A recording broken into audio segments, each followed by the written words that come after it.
Viral di sosial media, video menegangkan yang memperlihatkan seorang pria hampir terjatuh ke dalam sebuah lubang. Dilansir dari unggahan akun Instagram @faktakamera pada Jumat 10 Juni 2022, tampak dalam rekaman awalnya memperlihatkan kondisi tenang dalam suatu ruangan, di mana dalam ruangan tersebut terdapat sekelompok pria yang tengah sibuk membenahi sesuatu.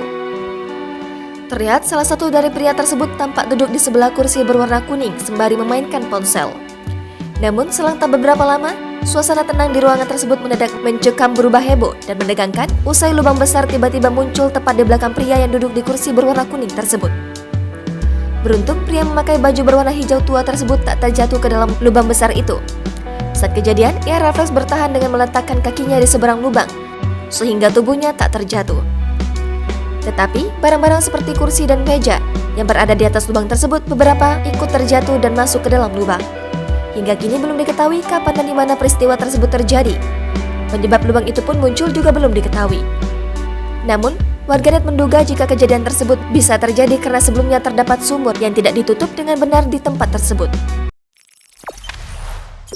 Jangan lupa subscribe, share, komen, dan like ya!